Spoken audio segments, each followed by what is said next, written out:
Steven's outfit is so classic Steven in this scene. He looked very mature and very cute. I never expected those words to ever come out of your mouth. Me neither. And I did not note that in the scene at all. Neither did I.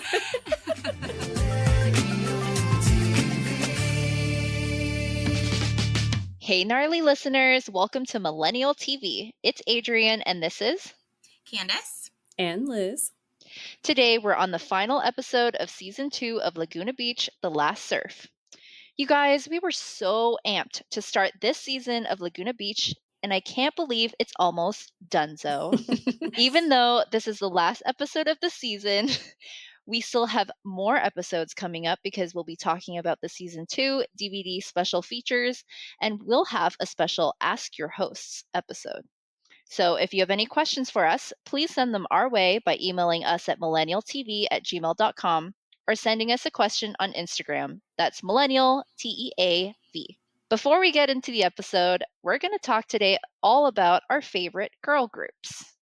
So what were some of your favorite girl groups growing up? Well, growing up, I mean, Destiny's Child, 100%. Survivor was like everything, that song. I still listen to it to get pumped today. And then as time wore on, I would say Danity Kane always sticks out in my mind. Yes, as, so good. An amazing girl group. They were so talented and they could dance. And I mean, Making the Band was one of my favorite shows. So good. And I actually, during quarantine, watched a lot of it, like on YouTube, and it's just still so good. It's such a good reality show. Watch that. Oh my God, It's so good. It's such a good reality show. And yeah, those two are the ones that stick out in my brain the most. And then, of course, like, I don't know if you guys remember Dream. Yes. I think so. He Loves You Not.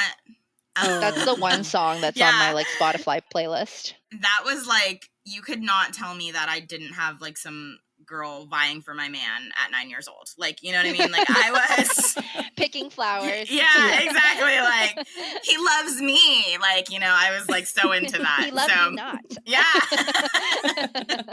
Yeah, you could not tell me that my 9-year-old self didn't have a really hot boyfriend who all the ladies wanted. When in reality, I had no boyfriends and no prospects. Those are the ones that stick out for me. Liz, how about you? So I have to mention the Spice Girls, obviously. Yes. So when they first like got big with Wannabe, that was in 1996, and I was only 9 years old, and my mom did not want me listening to them. Like, it was when she was like, no, they're like, you know, they're a bad influence or whatever. But I never told her that I actually convinced my dad to buy me the cassette tape, and then I just kept it at my dad's house, so I listened to it there. And he did not know that my mom didn't want me listening to it. So I'm sorry, Mom, but I did that. Wait, I have to share this with you because it relates. So my parents were really religious growing up, and I couldn't listen to secular music, so I would always go to my friend's house and listen to like Nelly and feel so bad. Yes. And my dad bought me Britney Spears' Oops, I Did It Again CD. And it was like World War III in my house that my dad bought me this Britney Spears CD. And my mom was like, this is so bad. She's going to learn all this bad stuff. And I just remember, like, I was like, please don't take the CD from me. Like, please, like, I need this Britney Spears CD. And she didn't. And I wore that sucker out. Like, that was the one secular CD I had. And then I had talked my dad into buying me, it was a Christina Aguilera CD, but it only had one song on it. It had Genie in a Bottle. And a single. Yeah, it was like a single. And my mom caught me singing that one day and talking about rubbing things the right way. And she was none too pleased. But it didn't. My gosh. That time in my life didn't last very long. Eventually it was like, whatever. She's going to listen to what she's going to listen to. But that's so funny that you said that. Yeah. Because the exact same thing happened to me. Gosh, that's hilarious. Yeah. Oh my gosh. Yeah, I also wanted to mention the Chicks, previously known as the Dixie Chicks. Did they change their name? They did, yeah. So they just go by the Chicks now. And I've never been a huge country music fan, but like the early 2000s pop country is amazing. And I had all of their albums, like early 2000s, just like constantly playing. And I was going to say that if you haven't heard it. There's a podcast I listen to called You're Wrong About, where they like debunk stories and stuff.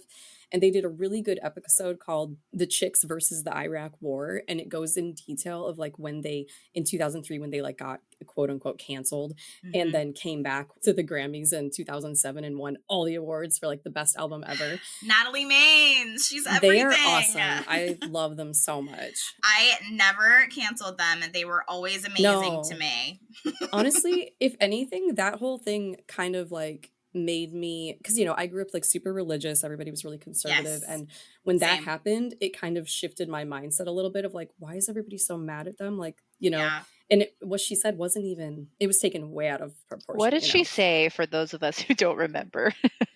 That she didn't agree with George Bush, right? What Bush said or She what he said did? something like, we don't claim George Bush as our president or something like that. Or like, in, Oh, okay. you know, That's not even that bad it in was today's not even that bad, landscape. but Yeah. it was insane, like what happened. People were with that, really upset over it, and mhm. freaking A, I love the Chicks. Like, Me too. they're so amazing. Natalie Maines is incredible. She's the lead singer. She's and so talented. so talented. They And all are. Yeah. I'm sorry, to come back with Not Ready to Make Nice was the best thing ever. Yep. Like, they blew it out of the water, and like the talent that she had singing that song, I still to this day, like, I get chills when I hear that like bridge. Yes, yeah. So good. Bridge. Oh my gosh, the Chicks. I love that you brought up the Chicks. Good. Yes, I love them. And then last, I just have to mention Allie and AJ, of course. They're always been one of my favorites. You know, I'm sure we all know them mostly just from like Disney Channel stuff, but I followed them throughout all of their years. I stayed a true fan.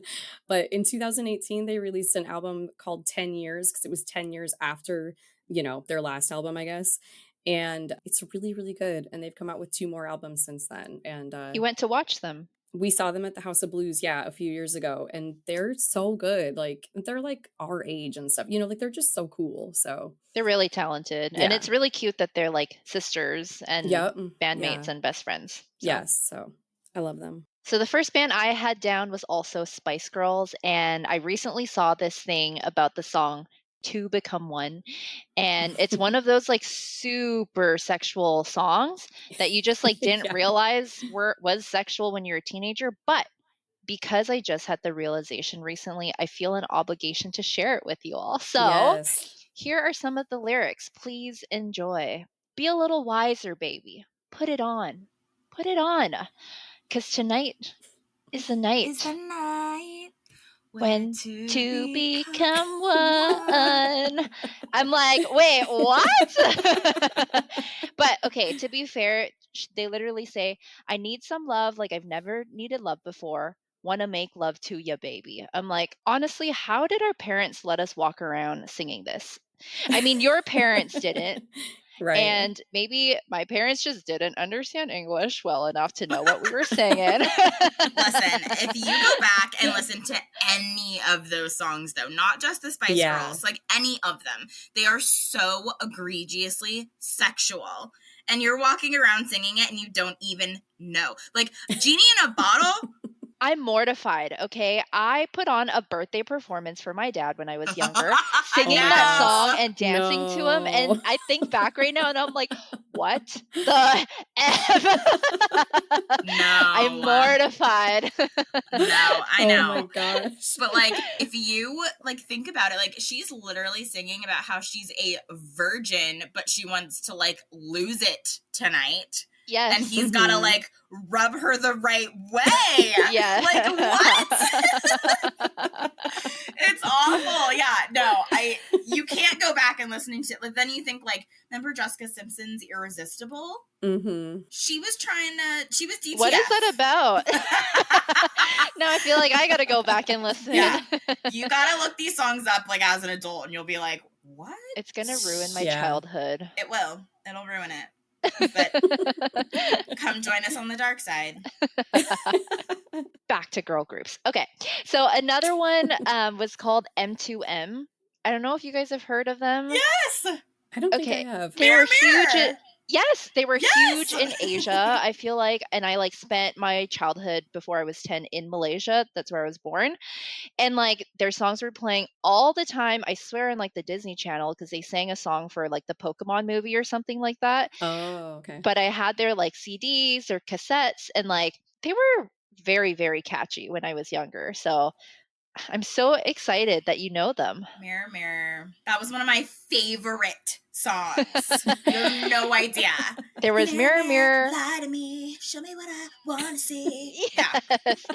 There was The Day You Went Away, Pretty Boy, everything. You guys should go listen. Like they were so good. I only knew that one song and I loved it, but yeah, I never heard anything else by them. But I think that song in particular, like Disney Channel used to do like music videos and like in between shows, but it was like 4 seconds of a music video. It wasn't the whole thing, but that was one of the songs. And I loved it. And I just, that early 90s, 2000s, like Britney Spears, like sound, like they one totally of them had only that. sang in that like voice though. Yes. Like they had such a baby voice. Yes, but I like thought that was how to sing.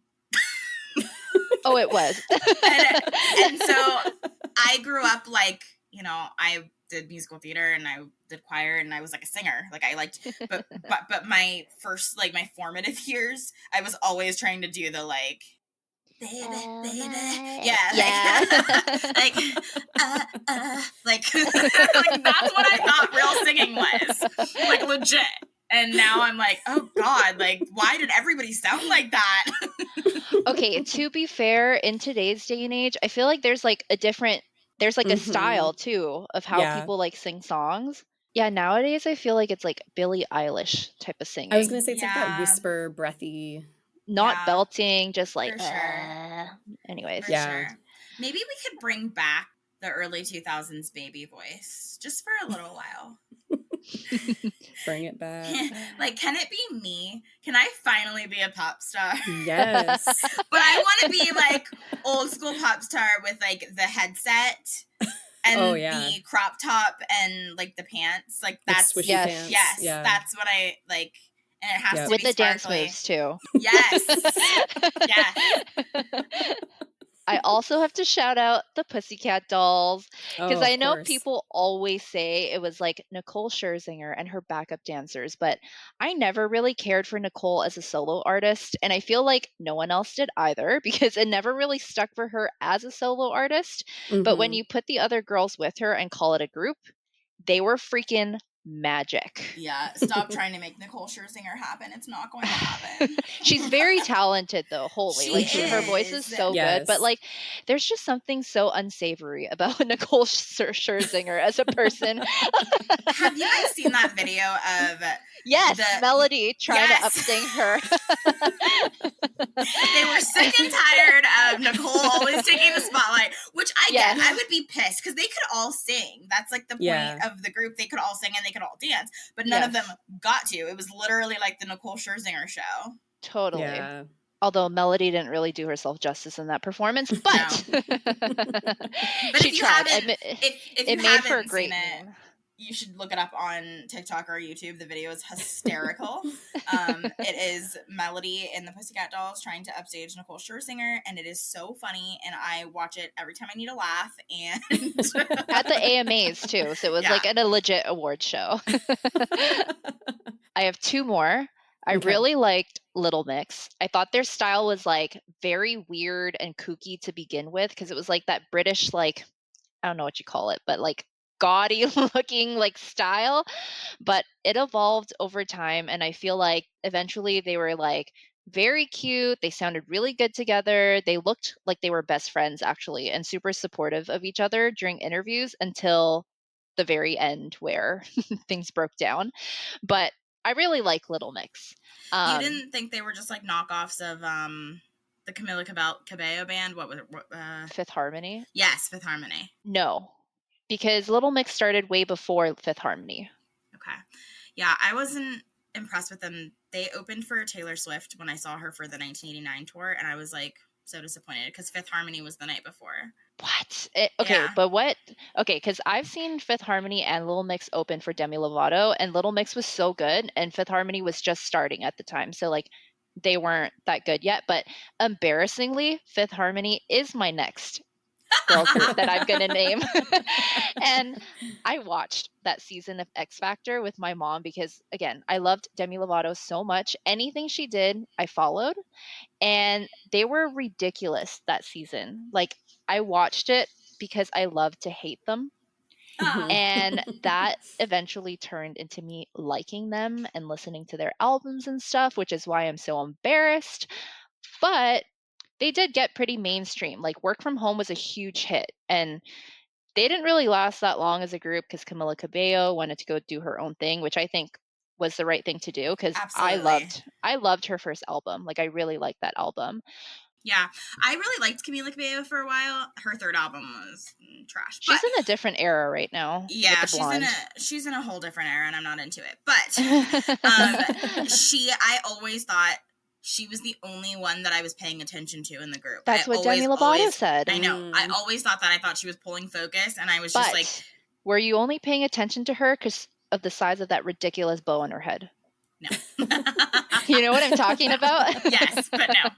It got bigger every single week. She was like a JoJo Siwa status. Yes. But no, I think she always hit the hardest, like when she was dancing, and her voice was just so much better than everybody else's. Sorry, Normani stans are gonna hate me for saying that because well, she was actually singing on key, like, yeah, you know. Normani stans are like really intense. They are like, no, she's way better than Camila. I don't know.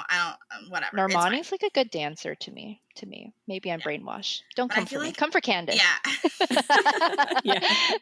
We hope you enjoyed listening to some of our favorite girl groups. Let us know if there were any that we didn't name that you loved. On the previously on, Kristin says she had the best year of her life from winter formal to Mammoth to Cabo to prom. There was so much drama. And as she's saying this, there's a montage of all the season's clips playing in the background. The end of the summer was near and everyone was starting to say goodbye. Kristin says she was getting really sad and didn't know it was going to hit her so hard. And it really looked like she was sad. I mean, I know we'll see that in the rest of the episode, but like it's the first time I feel like we've seen her get like super sentimental about Laguna and leaving. Like it's really sweet. There's a big thing this episode was just seeing her be vulnerable and emotional because you never see it. It made her like a person to me, I think. And totally. I wish that like we had like gotten like a spinoff of that Kristin, you know what I mean? Because like I would have liked to see that Kristin come into her own and like, you know, make her way in LA or whatever. But I get why she didn't. But I found myself being like, oh, like now she's like softened up. I want like more of her. I know. Yeah. I think the previously on was such a great recap of the season too. They did that really well with season 1 as well. Yeah. And it was just like such a good recap. And she says like it's her best year or whatever. And I fully believe that she had the best senior year. Like she really made senior year her bitch. Like she made it work for her. She had a good time. Well, and in real life, it's like she had one season of Laguna under her belt. She knew she was moving to LA. She was probably getting like tons of opportunities. Like hell yeah, this was like her year. Yeah. She made senior year her bitch and she made it look beautiful. And super easy. Did you guys notice? Okay, so this episode is called The Last Surf, but when the episode, like, and it comes on and, like, tells you what the episode was called, it said One Last Wave. Oh, that's I weird. did notice. Yeah, I was like, wait, because I had written on my notes, like, The Last Surf notes, and then, like, I looked and it said One Last Wave, and I was like, they must have changed the episode name, like, somewhere. Like, I'm not sure what happened. Yeah. That's so weird. I mean, the both of them are fine names, but... They're very similar, yeah. Yeah, I thought that was interesting, a little tidbit. In the first scene, we see Kristin, Alex H, and Jessica at a restaurant while Kristin tells them, I was crying so hard last night and I was holding it in too. Jessica says she can't wait for their high school reunion and says she pictures Jason strolling in with a big old beer belly. And I laughed because we obviously think that like Jason already looks like he's like 30 years old in high school. So like, what would he actually look like in 10 years? Yeah. It's so funny to hear them talk about reunions and like, like knowing everything we know now. It's like, that was so fun to like listen to them be like, where are we all going to be? And like, Jason really pulled himself together. I'm so proud of him. Oh my gosh. I know. Yeah. You know, like He I made was the just, biggest change. yeah. Yes. And when they said that, I was thinking like, wow, like Jason should be really proud of himself because he's like, if you follow him on Instagram, he is like, he's a family man. He like is such a good dad. He's like so doing positive. Yeah, he's like doing speaking engagements. Like he is so put together, and I really truly, like, as a fan of the show, am proud of him. And I think that that's really cool that he didn't stroll in with a big beer belly. And, and he actually looks 30. Like he did not, you know, like Yeah. more. He looks younger now than he did on the show. Yeah. Yeah. Do you guys think that he looked so old because of the facial hair or because of like drugs and alcohol? I think both. I think like facial hair in a teenager just like ages you dramatically. Yeah. I know. Yes. I know. Yeah. It's so significant on him too. Like, Yeah. But some of the exclusive pictures we saw that Rupert shared with us from his high school yearbook, it is proven that Jason looked like a child at one point. Yes. When he had a baby face, yeah. Yeah. He did indeed look like a teenager at one point in his life. So Alex suggests that they say their goals for the future. They start with their relationship status. Kristin says she'll be single, which kind of still true. Well, but in 10 years though, she was like married with 3 kids. Okay, yeah. Right. But like right now, she's like, I mean, I don't count her Montana boy right now. I really don't. But you have to. She's gonna have a baby with him. Oh my gosh. Oh my God. Rolling my eyes in the back of my head. No, she is not. And if she does that, she's stupid. Oh yeah. Yes. Or by the time this airs, she will announce her pregnancy. Oh my gosh. Listen, I love Kristin. I think, have fun. Do what you want to do, have fun, but I just don't think we need to take anything seriously. I don't think we need to make anything permanent. I think we need to just have fun. Yeah. And yeah, we don't need to have any babies right now. I think we're good. Focus on the ones we have. Yes. Which, speaking of, did you guys see everybody making a big deal about the fact that her daughter has like a Louis Vuitton bag? No, I didn't see that either. There was a picture of Kristin with her daughter out somewhere, and she had a mini designer bag. I can't remember if it was Louis Vuitton or something else, but people were making a big deal about it. I'm like, it's Kristin Cavallari. Of course her daughter has a designer handbag. Why is that surprising? But I saw on a Reddit thread, and I remember this, like just a few years ago, she was like the granola mom.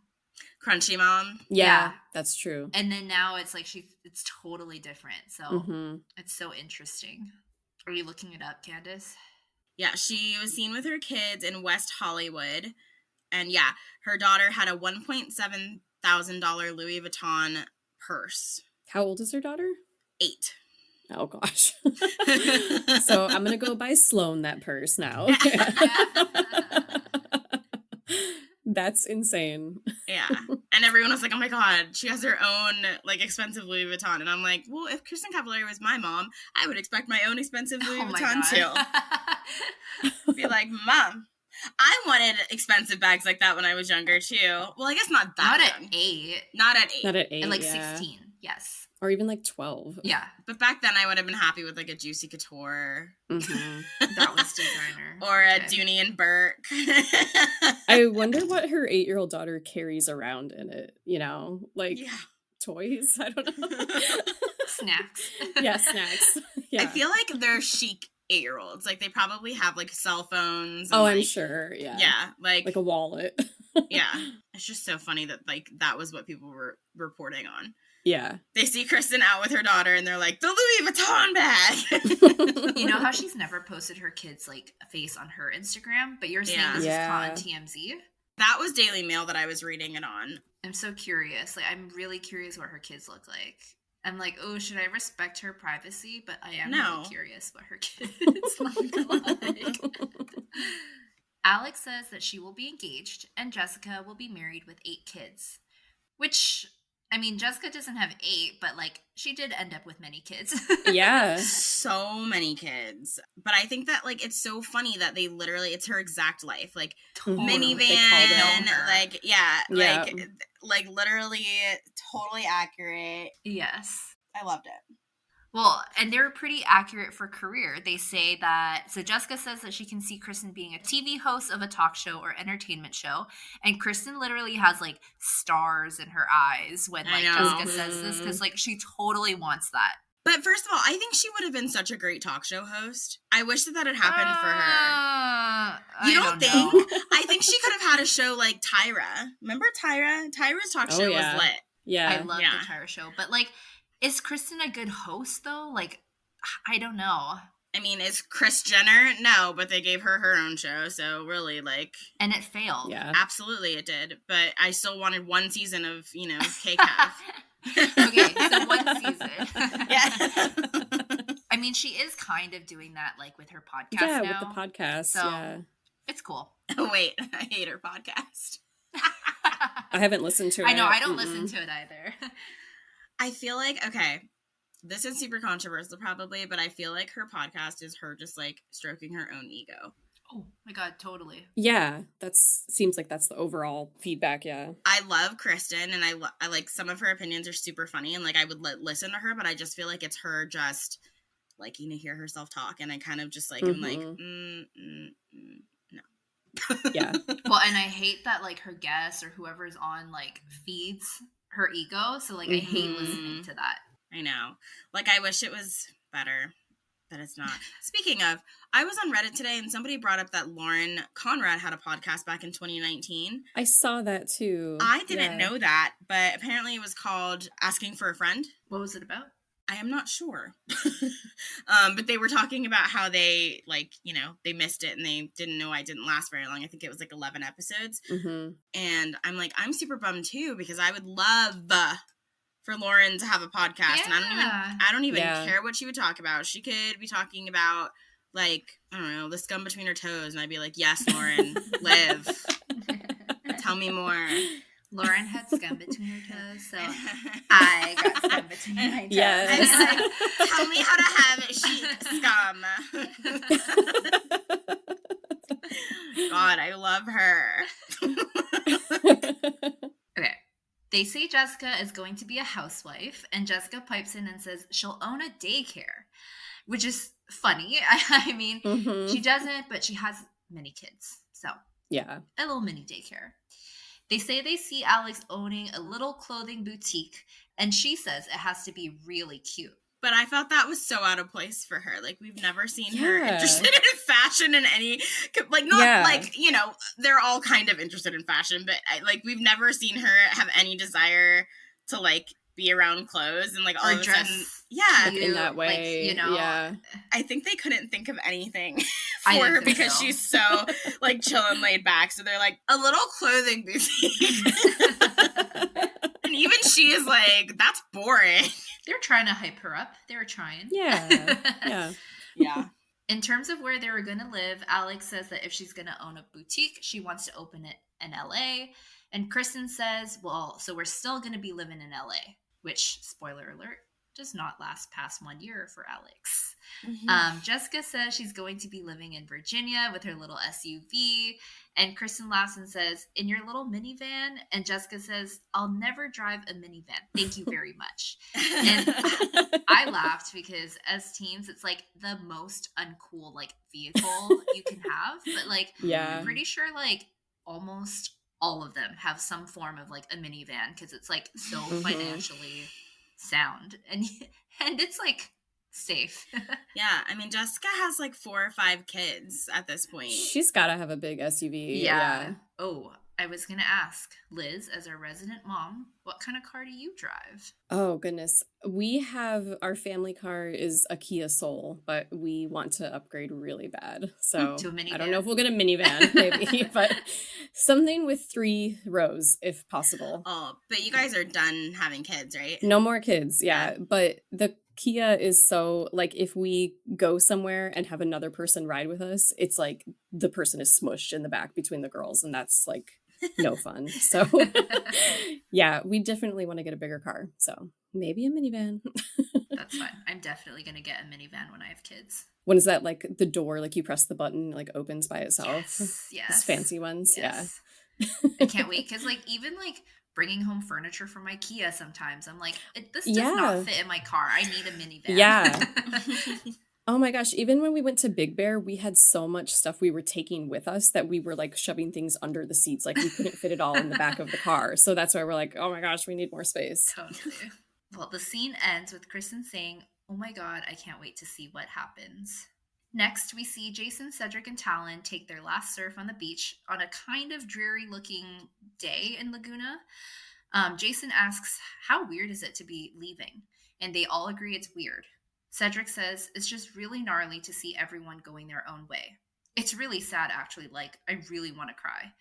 And then Jason tells him, we're all close friends, so we're going to stay in touch, so it's not going to be a big deal. So wait, is Talon completely faking his goodbye right now because he's been living in LA for how long? Totally. I think so, yeah. I mean, I guess he's been going back and forth, but yeah, like he's already in LA. Mm-hmm. I'm still so surprised that Talon never made an appearance on the hills. I could see him lusting after Audrina. Oh my gosh, yeah.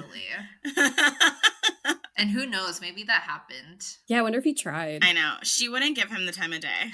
No. But I could totally see him being like, I love her, you know? Like, totally. Like, I'm, honestly, it's like a missed opportunity. Talon totally should have been on the hills. He just understood the assignment so well. I think he would have been a good cast member. He would have. He would have been fun, yeah. Mm-hmm. Well, Cedric genuinely looked sad in this scene. I thought, like, he was the one with, like, the real emotion, and as they were leaving the beach, he's, like, turning around to take his last look of the wave and the beach, and he just really looked sad. Like, I felt sad for Cedric. He did, yeah. It was, like, his most emotions he's really shown in that way. Well, his boyfriend's leaving. In the next scene, we see Alex M. going to Taylor's house to say goodbye. There are clothes literally all over Taylor's room as she's packing for college. Alex looks at her and tells her, oh, wow, you're really leaving. And the whole time, like, she's sitting on the bed, super emotional. And, like, it's just so clear that, like, these two were such good friends. And it's just really sad. Like, it was such a real scene to watch. Taylor says, it hasn't hit me that I'm going to drive out of here and not be coming right back. And when we spoke to Alex, she said that this was her actual, like, real goodbye scene between her and Taylor. And, like, you see it. Like, the emotions were so bare and vulnerable here. Taylor tells her, aw, you're going to make me cry. And even though Taylor is sad too, she's trying to comfort Alex, which I think is really sweet. She tells her, we're both going to be having so much fun. You can still call me, you know, which is cute. Yeah. But things are going to be so different. Like, it's not like every day you call your best friend and you hang out. Yeah. It's so different. And Alex says, like, she's like, who am I going to hang out with? It actually made me really sad, like, watching them say goodbye. And I'm so happy that they're still so close. It, like, makes my little heart happy. And, like, watching them cry, I was, like, thinking back to senior year, and I was like, did I, like, cry? But none of my friends were going away to college. Like, we were all still going to be in the same town, so it was kind of like, it wasn't, we're not going to see each other every day, but, like, Kelsey lived, I could walk to her house, you know what I mean? Like, we weren't, like, it was not that big of a deal, so. That was me too. Like, we don't, like, go out of town. I feel like that's a very, like, American thing, like, more common in America, so, like, I'm like, I didn't cry like this. Like, we all lived in our, like, within an hour of each other. Yeah, it was, I know I didn't cry at graduation, because at graduation I was like, oh, thank God I don't have to come back to this place anymore. Like, I was so over it. But I did cry the last night of the musical senior year, the, like, last performance. I did cry then, because I was like, oh my God, I have no more shows. Like, what am I going to do? It's over. And I did cry then, but I think that was the only time senior year that I, like, genuinely, like, had to cry about it, because that was the only thing I was going to miss. Everything else was staying the same, so. I was the one who did leave, so, but I wasn't crying. I was more, like, excited to go. My boyfriend cried a lot. But I didn't. I was just like, bye. Okay, see you soon. Yeah. You're like, don't call me, I'll call you. I wish I would have said that, yeah. Then Taylor heads out to put her stuff in her car to move, and her mom is also there to say goodbye, and her mom also looks super sad. And so, like, It's just such a real scene. Yeah. Alex and Taylor tear up and give each other a big hug as they say goodbye to each other. Taylor tells her, don't find any new best friends, which I did think was really cute. Alex's hair looks so gorgeous in this scene. It's like super long and dark. And the dark brown is really nice on her. Yeah, and she looks super pretty in this scene. Yeah, their friendship is just so good and pure, and it just like got me all up in my feels. Samesies. Yep. Then in the next scene, we see Lauren packing in her bedroom as Steven comes in for a visit. He says, "Hero," and calls her special child as he comes in for a big hug. Steven, we're not going to miss this. He offers to help, and she tells him, I need a break. They go out to her beautiful backyard, and they stare at the ocean while 100 years from 5 years fighting starts playing in the background. Okay, but her tank top, did you guys see it? It was so cute. Didn't she have like a green I thought it was the jacket? green long sleeve. Yeah. No, she put it over her white tank top, and it was so cute. You missed it. And her little updo. Yeah, her hair was super cute. She's always so put together without trying. And you guys need to go back and look at that cute little white tank top. Yeah, it's funny because I loved that green sweater she was wearing, but I didn't notice the tank top. Yeah, she put that on over it when they went outside because it was chilly. Okay, we will go back. Yeah. They sit on some of her lounge chairs, and Steven asks her, are you excited about moving? And Lauren says, are you kidding me? I can't wait to get out of here. It'll work out this time. I love LA. I feel completely different from last time. Last time I was scared out of my mind to leave, and now I know I can do it. I'm going to be a single girl in the city. Steven tells her, I bet you're going to find someone so quick. Well, do you want to find somebody? And Lauren tells him, I don't want to look. I want somebody to find me. She tells him she doesn't have good luck dating, and they both laugh. She says, I have bad judgment. And then Steven does his, and then she asks him, are you going to disagree with that? And he responds, no, I was just going, And I'm like, yeah, because we all know one of those bad judgments was Steven Coletti. Yeah. So what is he going to say about that? I was way more focused on the puppy in this scene. It wasn't a puppy, it was a dog. But I love this puppy. I love this puppy. Who is this puppy? I want her. I want her / him, sweet old boy / girl. Aww. Because it had a great face. He was an old girl. I love it. You know. Sorry, I immediately sink to baby talk when I talk about animals, but I was very into the puppy. All dogs are puppies to me, and that was what I took away from this scene. Also, I will say Steven's outfit is so classic Steven in this scene. It's like his black polo shirt and the shorts and the socks that are pulled up to his calves. I was like, aw. And he looked, now this is one of the only times you'll hear me say this, extra cute in this scene. I think he looks really grown up. He's starting not to have such a baby face anymore. And I think he looks very mature and very cute. I never expected those words to ever come out of your mouth. Me neither. And I did not note that in the scene at all. Neither did I. He instantly ruined it with his freaking weirdo talk. But yeah. But I thought his face looked grown up. I don't know. How there was something. I know. Go back and watch it. You guys are going to be like, he does look grown up. I don't know. Whatever. Can we go back to the puppy? Yeah. She says, like with Jason, it was a momentary lapse of judgment. You know what I love? It's like everyone changed so much, but when we got together this summer, it was the same. She says you're always going to have that one group of friends, which I think is true, but they're also 1 year out of high school. So it makes sense that they're still such good friends with their high school friends. But as the years go on, it really does get harder to stay tight with your group of friends. And they had a television show making them keep coming together. That's true. There's no way, a year out of high school, there's no way that I would have hung out with juniors or anybody in high school. There's just no way. I wouldn't have done it. I would have been that's embarrassing. Like, what do you have to talk to them about? Are you going to go to prom? Like, that's embarrassing. Like, no.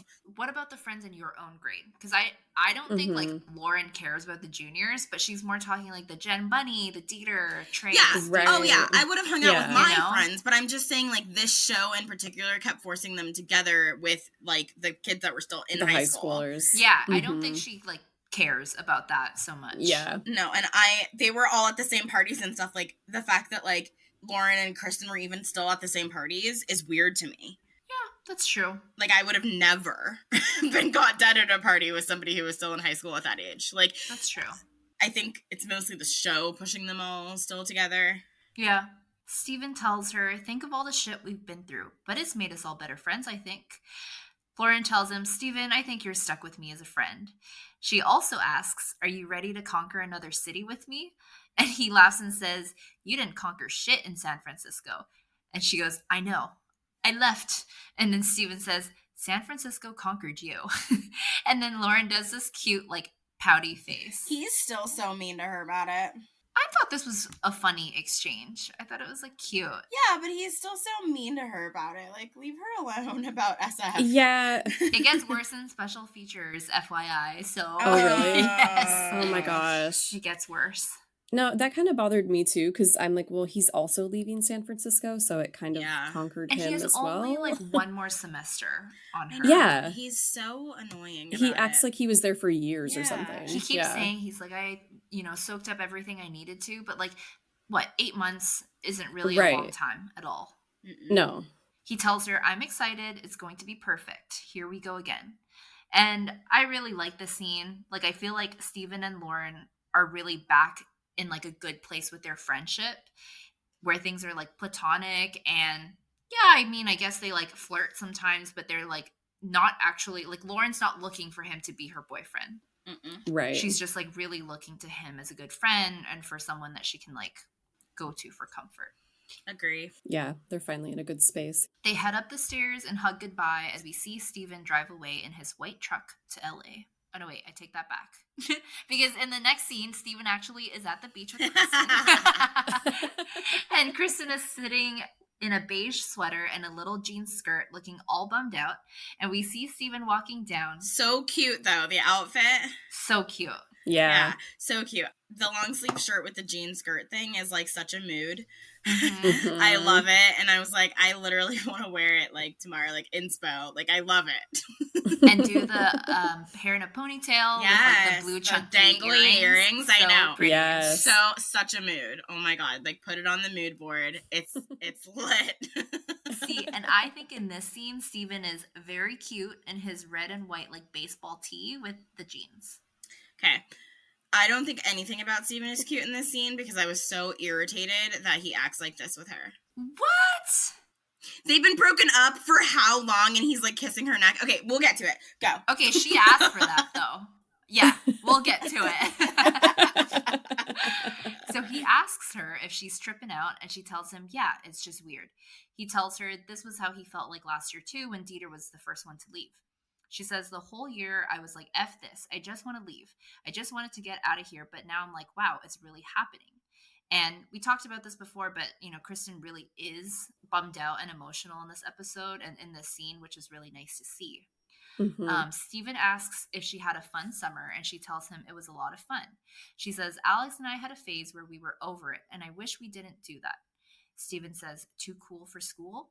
And Kristin says, no, but like, you know how you go through that phase where every night you're like, wow, it's the same thing and same people. And Steven says, yeah, it is like that, but it is good to get away. He says, I can totally see myself coming back here. And Kristin says, like, to live? And he says, yeah, or at least have one of my homes here. And then she looks at him and then she laughs. Yeah, like he's going to have several homes. I thought that was funny. Steven pivots the conversation and then asks her if she remembers their sushi date on the beach last summer. Okay, why is he bringing this up? He's always so awkward. Why are we talking about this? Why are we talking about this right now? You're so weird. Stop it. No, you're so weird. Why? That's weird. Because Why? I don't want to talk about the fact that we were in a relationship. Like, that's so weird. But I think that she's so sad that I feel like to like make her feel better, he's just like recalling like sweet times that they had. No, that would not make me feel better. We're not dating. Oh my God. No. I think she's looking for that comfort from him. Okay, Adrienne. Okay. Because she didn't look annoyed. So she said, yeah, we had a lot of fun. And she's like teasing him. She says, see, I don't have all of these negative thoughts. And he says, oh, you do? She goes, no, I don't. And then Steven says, if anyone should have negative thoughts, it should be me. And I definitely block them out. Okay, Steven. He says, I just always got the vibe that I did something super, super harsh and that I'm the a-hole. Why are you talking about this right now? Yeah. It did feel like he wanted to say that. You went into this weird place. Like, the whole thing was weird and uncomfortable. And I mean, Kristin shuts him down pretty good. But, like, at the same time, okay, I have been put in that situation before where, like, somebody is trying to, like, bring up shit that, like, happened a year ago. And you're like, why are we talking about this? Because I don't care anymore. Like, yes. Yeah. I don't know. I felt for Kristin, I think. And I was just like, this is so awkward. And she's all emotional and vulnerable. So, of course, she's not going to, like, yell at him the way that, like, he probably needs to be yelled at for being this way. Stop. No, not at all. I don't know. I thought it was very appropriate for this conversation. And, like, if she didn't want to talk about it, which she was like, you did. And then, he gives her this look, and then she shoots someone back. And then she says, I'm not having this conversation right now. And then it's fine. Like, he doesn't actually push on it. He says, oh, I don't miss the tone of that voice. And then they have a nice laugh about it. That doesn't annoy you to no end, though? Even just that comment? Oh, my God. I was so annoyed. I thought that was so cute. I thought that was, like, funny between the both of them. And then, and you will disagree with this, she pushes the back of her neck against him, and that's why he kissed it. I don't care what she did. I think it's so inappropriate and weird. What do you mean? Okay. I literally have written down, wait, did he just kiss her neck? I'm so confused. Yeah. Were you not confused why she was the one that cuddled into him? She was like trying to hug him and he made it weird and sexual. Hug him? She pushed her neck into his face. I have to watch it again. I don't know. I was not out.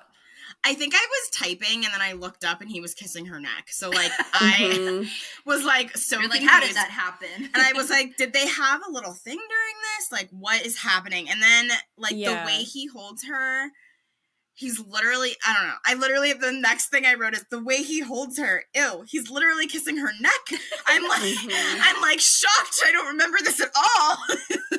I didn't remember that either. I thought it was all fine until the neck kissing part. Like, I was like, oh, this is cute. And then I had the same reaction. I was like, what is he doing? Like, why is he kissing her?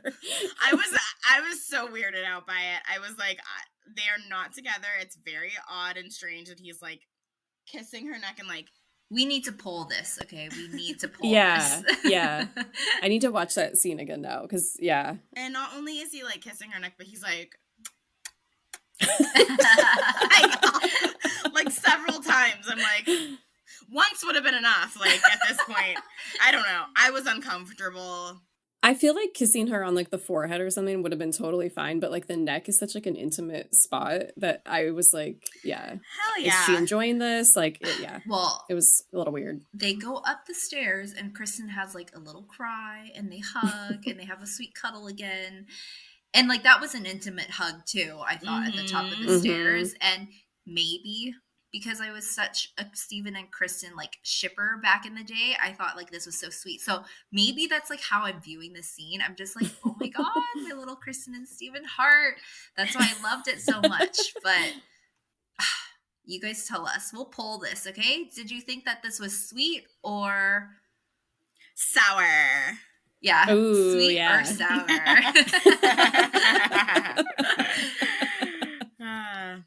And then they have another quick cuddle, and they say goodbye as Kristin watches Steven drive away. For real this time.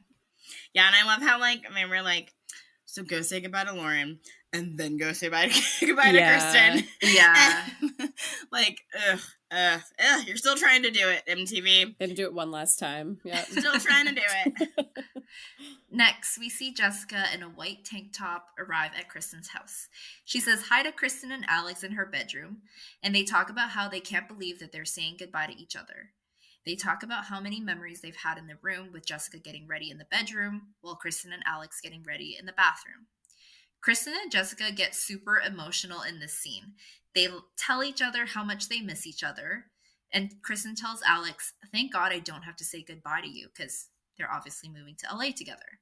Then Kristin and Jessica cry and hug each other, and like Alex just kind of stands on the side, which, did you guys think that was like super weird in this scene? I kind of just got the vibes that Alex was like just not emotional. I thought it was kind of odd. Like it was a little uncomfortable. Yeah, like, totally. To still have her like in the shot that we're watching, and they're like, I just felt like she felt awkward and wasn't as emotional, so she just kind of stayed out. Yeah, probably. But it made it look like in this trio of friends that like only Kristin and Jessica were good friends. Like it made it look like Alex was like, it was weird. Alex and Jessica weren't close. It did. Well, they go outside, and then Kristin and Jessica have another cry hug moment, and they tell each other how much they're going to miss each other and how much they love each other.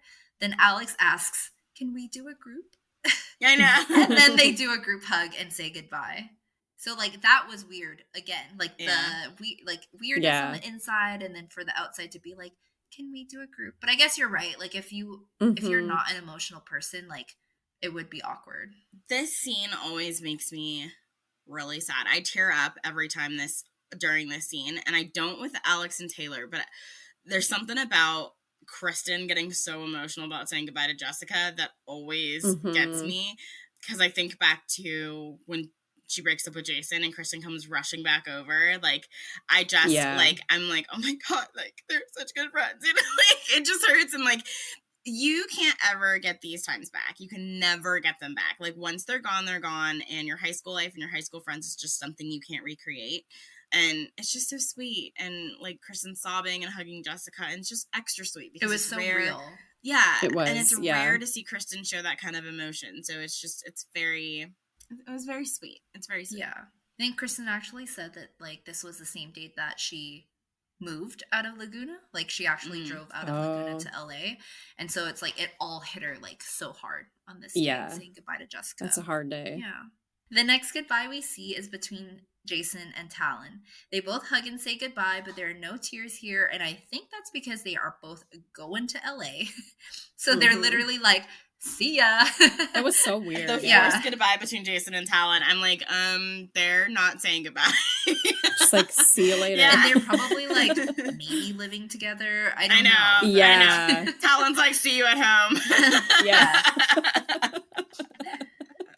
Then we see cute little Lauren saying goodbye to her parents as she drives back in her black convertible with her pink and black luggage in the back. Classic. Yes. I literally, like, she starts driving away and I'm like, staring at the blank page before you. Yes. My boyfriend had like walked in when I was watching this, and I was like, "Watch, this is a cinematic masterpiece." I'm like, this is the last scene of Laguna Beach for her, and she's literally in the same outfit, same car, same luggage, and that's like the opening scene, I'm pretty sure, of The Hills. So it's feel like the so rain cool. on your it is skin. iconic. Yes. It is genius. Okay, if that's Liz Gately, genius.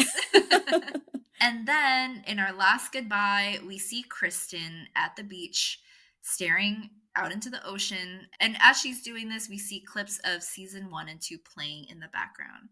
From season 1, we see cute clips of her and Steven, the iconic Dunzo soundbite, and the cast from season 1 at prom. From season 2, they flash fun Alex, Chris, and Jessica clips. Steven and Kristin's disastrous first meeting at Lowe's party. Kristin flirting with Talon. Everybody's fun times at Cabo. Their fun fiesta. And more clips of them at graduation. Then we see Kristin driving away as we get like a zoomed out shot of Laguna Beach as she's driving in that white. See, I was like, what kind of car is that? Was that the same car we saw her in a few episodes ago? I don't know. Yeah, I'm not sure.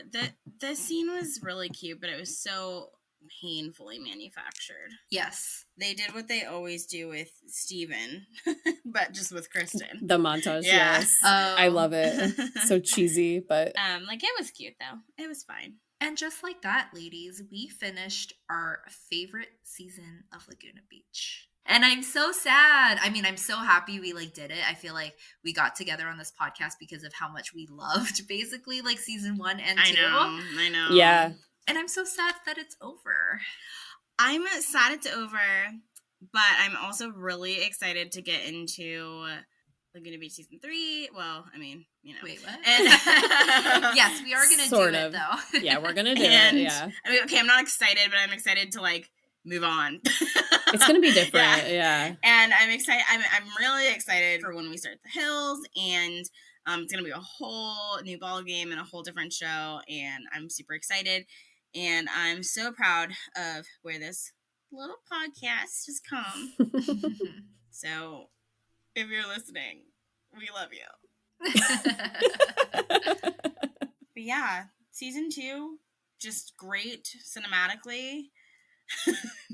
Should have won an Oscar, an Emmy. Mm-hmm. And great, like, drama-wise, too. Constant drama, yeah. And I feel like it wasn't manufactured drama. Like, it was, like, real that kept it going through the whole season. I will say the finale on this one was kind of lackluster, though. It was short. It felt short. I feel like they could have done the last episode and this one, like, together somehow. Yes, and I don't know, it was weird. They saved all the goodbyes for the last episode, but it was like just goodbyes and like nothing else was going on. Mm-hmm. And so that was weird. And then, you know, at the end of season 1, we get the iconic, like, you know, Steven and Lauren like meeting up in San Francisco or whatever. And like, we don't see anything here. We don't know what's happening. It's just like There's end. It's just over. Like, and it's interesting that they were going to do a Laguna Beach season 3 and didn't do any sort of lead in, like showing maybe like the new cast members like saying goodbye to, you know, somebody or anything. Or even like seeing Lauren's little sister. Yeah. Like anything. We got literally nothing. Nothing. Yeah. We should have seen her at like, you know, one of Lauren's parties or something in season 2. Like that would have been a nice we didn't see her at all. Yeah. lead in. So let's call out our favorite outfits for the last time this season. Oh, how sad. Mine was, it's funny because I put that mine was when Lauren was saying goodbye to Steven with the long green sweater and stuff. But it's funny that you brought up that tank top. So now I'm like, shoot, I need to go look at that again. But that is what I put down. And like her tore up jeans and her hair. Like, yeah. So cute. Mm-hmm. Candace? I loved Kristin's long sleeve yellow mustard shirt with a jean skirt on the beach. I just thought so put together, so cute. Same. That was the same thing I had because it was like, I don't know, she just looked really cute. And that was very 2000s. Yeah. Yes. Yeah. Yeah. It was really cute. And the dangling earrings like pulled it all together. Favorite moment? I don't really have one other than in the beginning when they're talking about what their lives are going to look like and like in 10 years. I liked that a lot. What? You didn't love Steven and Kristin being so coupley at the beach? You didn't like the neck kissing? Yeah. I almost felt like a neck kiss on the back of my neck. Like, that was so comforting, you guys. It was so great to watch. Actually, okay, I think, like, as a Steven and Kristin shipper, to have that happen at the end of season 2, after their, like, very disastrous, like, relationship in season 2, like, starting from the beginning, it just tied everything together. I mean, I hate you with every fiber of my being. I've had a journey with Kristin doing this like rewatch again because I thought I would love her, but I mean, I really don't during this rewatch. But like, it was. I still really, really like the both of them together. Okay. Hey, that's what we should poll too: is whether people are more Steven and Lauren or Steven and Kristin. Okay, but can we pull the neck kissing? We have to, yeah. And how weird, and if it was weird or not. Yes. Sweet or sour? Sweet or sour? Our game for this episode, sweet or sour. I love it. Did you have a favorite moment, Liz? Yeah, this was a hard one. I agree there wasn't really anything that really stood out. So I said the cheesy montage at the end with Kristin because we only got that with Steven previously. So it Mhm. was nice to see that with someone else. And I'm a sucker for corny montages. It made me like emotional. So Mhm. yeah. This isn't goodbye from us. We will be back next week to talk about special features. There's lots in the season 2 DVD to go through, so stay tuned for that. Thank you so much for listening to our Season 2 recap of Laguna Beach. You can follow us on our Instagram at Millennial TV, that's Millennial TEAV on Instagram, and on Reddit. And if you have any suggestions for our podcast, you can also send us an email at millennialtv@gmail.com. Again, that's millennialteav@gmail.com. Also, give us a follow on Spotify, Apple Podcasts, or wherever you get your podcasts to get notified when we release our episodes every Tuesday. Thank you for listening, and we'll see you next week.